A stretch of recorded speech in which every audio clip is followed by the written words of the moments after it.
Hey, good morning. This is where you're looking for all the world's answers in one short little segment. I got news for you. That's not going to happen. Well, I doubt myself about that. Maybe it will, maybe it won't. I don't know.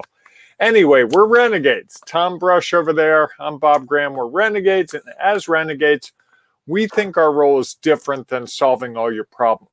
We think our role is to help you start to understand the questions you're facing and an answer to one question. It's a simple thing. It's incremental progress, not huge leaps in one day and one podcast, but incremental steps. So we're going to try to figure out what that next step for you today is. And today we're talking, Tom, about self-doubt, which, as I said yesterday, we could talk about day and night for, 30, 40 years. But today we're talking about, and this, when Tom told me this topic this morning, I was like, no, it can't be. The value of self-doubt, the benefits of self-doubt. And before we do that, I want to set a little frame here, if I may. So self-doubt's actually really valuable.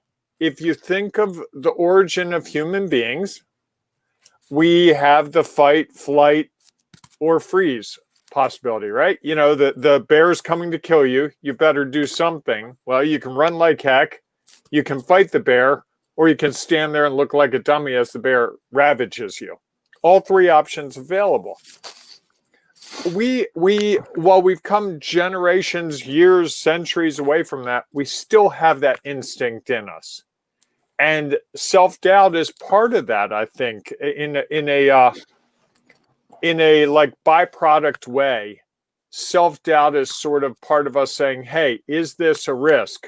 Because we as human beings, bless you, we as human beings, now you're muted, trick.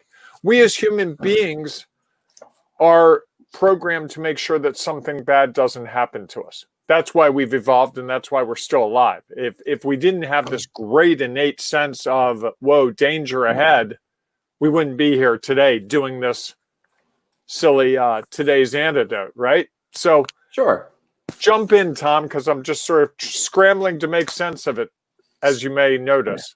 Yeah, that's all right. Well, here's my thinking on it and why there is value in self-doubt. Typically, when things are easy, we don't have a lot of self-doubt about it, right? If I'm going out and start my car and go on a trip, I've got my map, I've got my phone, no issues there, easy. To me, when self-doubt appears is when we're doing something that matters, something that's important, something that we're worried a little bit about the end results. You know, there's that uncertainty, fear of uncertainty we talked about yesterday. And we don't get that for easy things. And so the thing to me about the value of self-doubt is we know that we're trying to do something that matters. We're trying to do something that makes a difference to ourselves, for somebody else, that we wouldn't do it if their self-doubt was so great, we're not going to do it. But it's like, we need to do this because it's going to make a difference in what's going on. And I think that might be a good trigger for people when they start to have self-doubt. When you start to feel that little queasiness in your stomach, you've probably struck on something that has real value and something that can make a significant difference. And that's a great opportunity to fight through the self-doubt, to do this and accomplish what you're trying to achieve. Boy, what I heard, Tom, was when I have self-doubt, it really matters. And that just made me doubt everything I was doing even more in the moment. I was like, oh, we've just told them that it's more important, not less important. I think that means that you're on the right track. Now, that means it's hard. And again, I believe that the things that matter are hard to do. And so if we identify that we have some struggles, that probably means we're moving in the right direction. And it's just a matter of clearing through what is really a mental perspective to then go forward and do what we're trying to do. And so while it's not good to have self-doubt, to me, that means that you are doing something that matters and that you are feeling like, if this doesn't work out, this could have an impact. When in reality, it's probably going to work out, and have a more positive impact than you think. You're struggling with that, aren't you? Well, I was going to change it up a little bit, and I was debating whether I wanted to have the discussion with you, but I think I will. What if we take the phrase "it matters" and turn that into "I care about the outcome"? Okay. Which for some reason in my mind is softer. If I have self-doubt, that means I care, which means I'm doing something that matters to me, which is what you said. But caring isn't as threatening as this matters, because my fear is that when you tell me it matters, I've done speeches, and if someone says, hey, this is a really important speech for this conference, or this workshop's really the key, this is the one that everyone's really, you get more nervous about it than if they just say, hey, and now Bob Graham. Correct. But if I build that in and say, hey, I really care about what I do. I'm going to be in front of 200 people, and I don't want to look silly. I don't want to look foolish. I care. Care to me isn't threatening as they're going to judge me, my shirt's wrong, I'm too tall, all those things. Care is internal, and I think caring, if I don't care about what I'm doing, why am I doing it? Right, unless it's just easy to do. And so it's not, if we, for me to hop on a bike is easy. I don't worry about falling. I don't worry about, am I going to get tired? I just can do it. And it can still be good for me, but I just don't have any concerns about what's going to happen because I've done it before 100 times. I know that I can get on. I know how to pedal. I know that I have control. I'm not going to fall all over the place. So that really, I don't know. Maybe I'm spinning in circles here, but I feel like I get it. Bike spinning in circles. That's a keeper. I didn't even think about that. No, see? That's why you're on top of things. I'm the one spinning faster, apparently. So, but your bike analogy is one way to look at it. But what about the fact that I get up and present things to lots of groups, as do you? I don't get as nervous now as I used to, but there still is a little bit of a butterfly before every time I stand in front of a group. And I've come to realize that shows that I care. I worry about the day when it's like, yeah, okay, and welcome Bob Graham, and here's Bob Graham, and I just walk out there like I'm a trained monkey, and I don't have any, what if this goes wrong? Because in that moment of the caring, when they start to introduce me and I get those butterflies, that's usually when I'm my most creative. I'm really thinking and I'm really going, what can I do to really deliver to this audience? What's the first line I'm going to give? How can I really land this powerfully? And so the analogy of a bicycle, I think things get easier, like this. Right. I remember the first couple of days when we did this, and this was a mess. We were nervous. We were trying to figure it out. Now, I don't even really blink an eye. You say every morning, are you ready? I'm like, yeah, why wouldn't I be ready, Tom? I don't get nervous. And part of me wonders if the lack of nervousness actually in some small way lessens the potential opportunity here because it becomes, as you said, comfortable. Well, I think you can get too comfortable. And I've worried about that myself.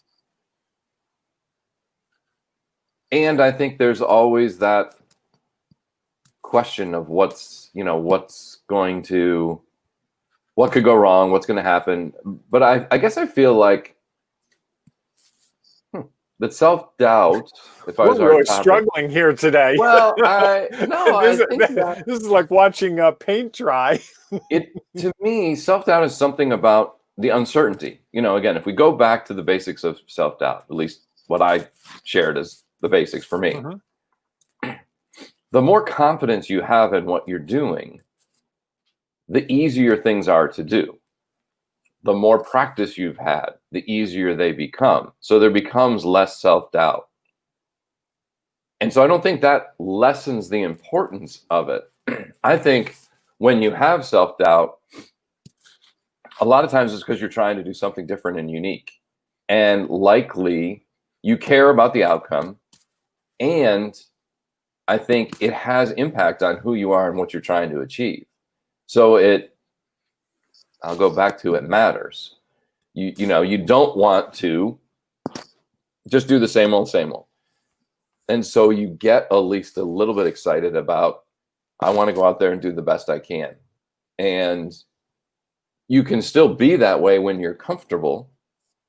I think it's just when you have self-doubt. I think people look at self-doubt as like disruptive and it's going to completely impact them. Well, what if we change self-doubt to, I only have self-doubt because I've never done it before. And it's something that I think is going to be unique and special and that I care about. Knowing that might help me fight through the self-doubt. You know, if I change my perspective about everything I'm thinking to not, man, I'm really nervous about this. I'm not sure it's going to work. I'm not, well, what if I say, every time those thoughts come up, that means that I'm on the right track, that this is something that's important. I may not be exactly where I want to be, but if I keep moving, I'm going to get there. Does that make any more sense? But I just talk in circles again. No, I think it makes sense. We're zeroing in. I want to give another thing that just occurred to me. I was checking to see if we had any comments this morning. And I see that we have no comments, which led me to the realization that while we are comfortable doing this, we usually have people commenting. And right now we have no comments. And I'm not trying to egg people on to comment. I'm really not. What I'm saying is there's an outside force that's different today. And my first thought was, oh, we hit a bad topic. We did something wrong. We didn't use the technology right. Facebook's messed up. I go through a list of all new self-doubts that I didn't have 5 minutes ago because the external stimuli, there are no comments, causes me into a whole new thought. So even though we're comfortable doing this, I was in panic mode. Like, what did Tom do wrong this morning with the technology?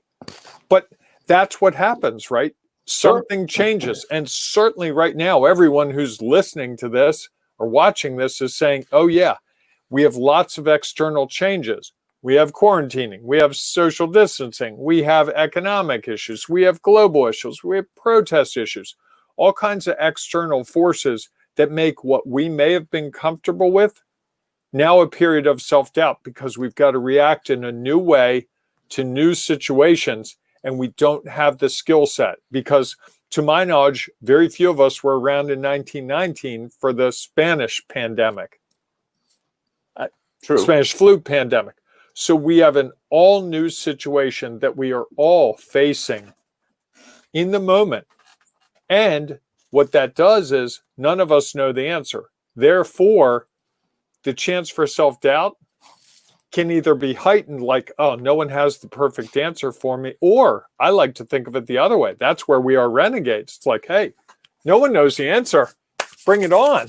That's an opportunity for you to think about how can I do something a little bit differently. And I guess that's I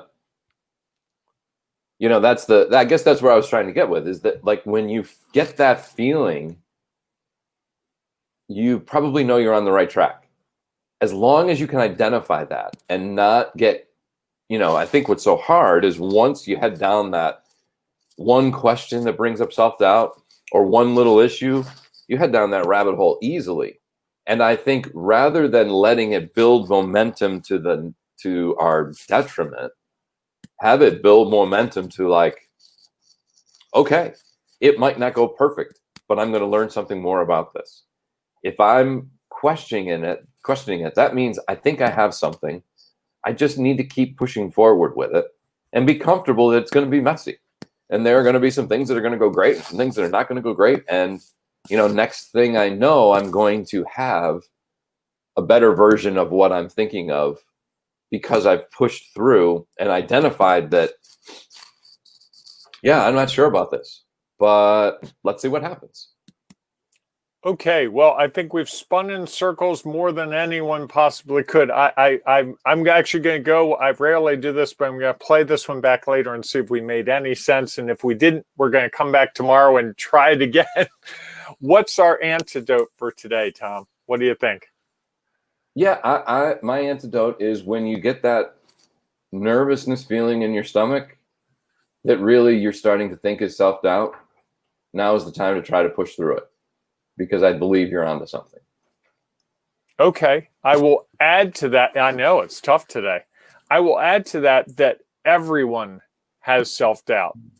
I've never met anyone. I've talked to professional athletes, I've talked to politicians, I've talked to TV stars, I've talked to all kinds of people in my career, and this topic comes up fairly commonly, and they all power through it.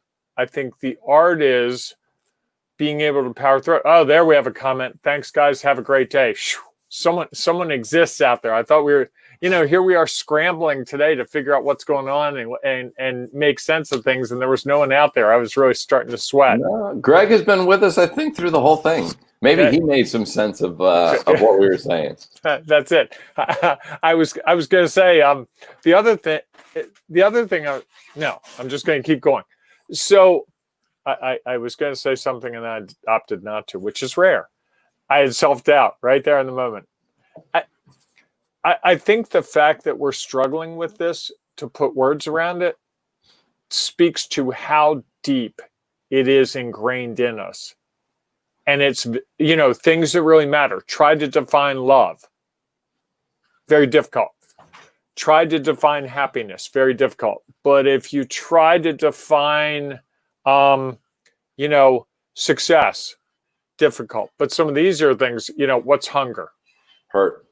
Pain. Yeah, exactly. So I think the fact that we are struggling with what it is and speaking to it speaks to the importance of it in our lives.